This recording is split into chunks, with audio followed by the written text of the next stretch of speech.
ब्रह्मांड के जुड़वा बच्चों के बारे में कभी सोचा है? प्राचीन ऋग्वेद में ना अश्विनी कुमार नाम के दो बड़े ही रहस्यमयी देवताओं का जिक्र आता है।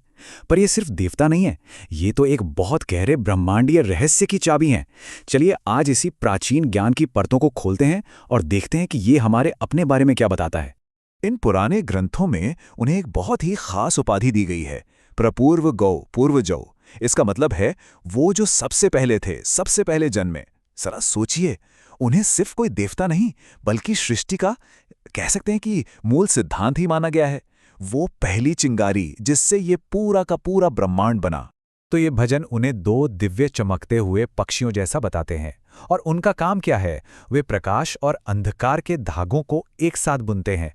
ये एक बहुत ही पावरफुल इमेज है जो हमें द्वैत के आइडिया से मिलवाती है।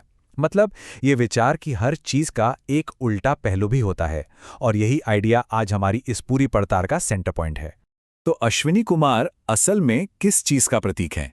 वो एक बहुत ही मौलिक विचार को दर्शाते हैं कि ये ब्रह्मांड जो है वो जोड़ों में बना है। हर चीज का एक साथी है, एक विपरीत।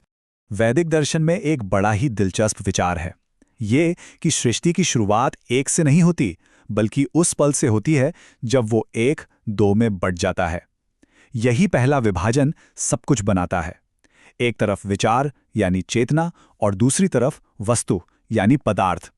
असल में पूरी सृष्टि का आधार ही यही है। और ये द्वैत ये हर जगह है, आत्मा और पदार्थ, जिससे पुरुष और प्रकृति भी कहते हैं, समय और स्थान, यहां तक कि हमारी हर एक सांस, अंदर लेना और बाहर छोड़ना, और दिन और रात यानी प्रकाश और अंधकार का जो चक्र है वो तो इस सिद्धांत का एक परफेक्ट उदाहरण है। और ये जो ब्रह्मांड का सिद्धांत है ना, ये सिर्फ बाहर नहीं, हमारे अंदर भी मौजूद है। हमारे दिमाग के दो हिस्से, हमारी दो आंखें, दो नथुने, हमारा शरीर खुद इस द्वैत का एक जीता जागता नक्शा है ना कमाल की बात? तो सवाल यह है कि इन सभी जोड़ों को पहचानने का मतलब क्या है? हम दिन और रात या सांस लेने और छोड़ने की बात क्यों कर रहे हैं? इसके पीछे कोई गहरा दार्शनिक मकसद है क्या? लक्ष्य है इन जोड़ों के बीच एक संतुलन, एक बैलेंस खोजना। क्योंकि जब हम इन दो उल्टी शक्तियों को संतुलित करते हैं ना, तब हम उनके पीछे छिपी हुई एकता को महसूस कर पाते हैं। और ये सिर्फ एक विचार नहीं है, यही संतुलन गहरी समझ का रास्ता खोलता है। महाभारत की एक बहुत ही पावरफुल कहानी है जो इस सिद्धांत को बिल्कुल जीवंत कर देती है। ये कहानी है शिष्य उपमन्यु की, और ये हमें बहुत कुछ सिखाती है। हुआ ये कि गुरु धौम्य ने अपने शिष्य उपमन्यु की परीक्षा लेने के लिए उसे कुछ भी खाने से मना कर दिया। पर भूख से तड़पकर उपमन्यु ने कुछ अनजान पत्ते खा लिए, और उन पत्तों के जहरीले रस ने उसकी आंखों की रोशनी ही छीन ली। अंधा होकर भटकते भटकते वो एक सूखे कुएं में जा गिरा। तब उसके गुरु ने उसे बाहर निकालने के बजाय उसे अश्विनी कुमारों की स्तुति का एक भजन दिया। जरा सोचिए उस पल को, एक गहरा सूखा कुआं, उपमन्यु अंधा है, अकेला है और पूरी तरह से फंसा हुआ है। उसकी एकमात्र उम्मीद बस वो भजन है। और फिर वो होता है जो नामुमकिन लगता है। जैसे ही उपमन्यु उस भजन का पाठ करता है, प्रकाश की दो किरणें प्रकट होती हैं। अश्विनी कुमार वे उसे न सिर्फ कुएं से बाहर निकालते हैं, बल्कि उसकी खोई हुई नजर भी लौटा देते हैं। लेकिन ये कहानी सिर्फ एक चमत्कार के बारे में नहीं है। इसके पीछे एक बहुत गहरा प्रतीकात्मकता छिपा है। चलिए इस कहानी के असली रहस्य को समझते हैं। तो सबसे पहला सवाल, वो कुआं असल में है क्या? वो सिर्फ जमीन का एक गड्ढा तो नहीं हो सकता। वो कुआं हमारी अपनी मानवीय स्थिति का प्रतीक है। मतलब इस भौतिक दुनिया में फंसा होना, अपनी इंद्रियों से बंधा होना और आध्यात्मिक रूप से अंधा होना।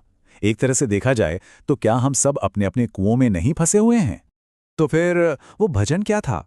वो सिर्फ एक प्रार्थना नहीं थी, वो आध्यात्मिक तरक्की का एक जरिया था, एक ऐसा अभ्यास जो हमारे अंदर संतुलन बनाता है और हमें अपने इस कुएं से बाहर निकलकर ज्ञान तक पहुंचने की शक्ति देता है। तो अब इन सारी बातों को एक साथ जोड़ते हैं। हम इस प्राचीन कहानी को अपनी आंतरिक जिंदगी के लिए एक नक्शे की तरह कैसे इस्तेमाल कर सकते हैं? देखिए, इसका रास्ता आंतरिक संतुलन से होकर जाता है। अपनी सांसों में तालमेल बिठाना, अपने शरीर के दाएं और बाएं हिस्सों को संतुलित करना, अपनी दोनों आंखों की दृष्टि को एक बिंदु पर केंद्रित करना। ये सब अभ्यास चेतना की केंद्रीय ऊर्जा धारा, जिसे सुषुम्ना नाड़ी कहते हैं, उसे जगाने में मदद करते हैं, यही वो पॉइंट है जहां ये दोनों विपरीत शक्तियां आकर मिलती हैं। और यहाँ एक और दिलचस्प बात है, उनके नाम भी रहस्यों से भरे हैं। एक का नाम है नासत्य, जिसका मतलब है जो असत्य नहीं है, यानी वो अदृश्य शाश्वत सत्य। और दूसरे का नाम है दस्र, यानी विभाजक, वो शक्ति जो उस एक को दो में बांटकर हमारी ये दुनिया बनाती है। वेदों की एक बहुत ही सुंदर पंक्ति उनके काम का सार बताती है। वे दिन के सफेद और काले धागों को बुनते हैं। वो द्वैत के स्वामी हैं, जो इन विपरीत शक्तियों को एक साथ बुनकर ब्रह्मांड का इस सुंदर ताना बाना तैयार करते हैं। तो आज हम इस सवाल के साथ इस चर्चा को समाप्त करते हैं। जीवन के इस लगातार खींचतान में, जहां हर चीज हमें अलग अलग दिशाओं में खींचती है, वो संतुलन कहाँ है जो उभरने की कोशिश कर रहा है?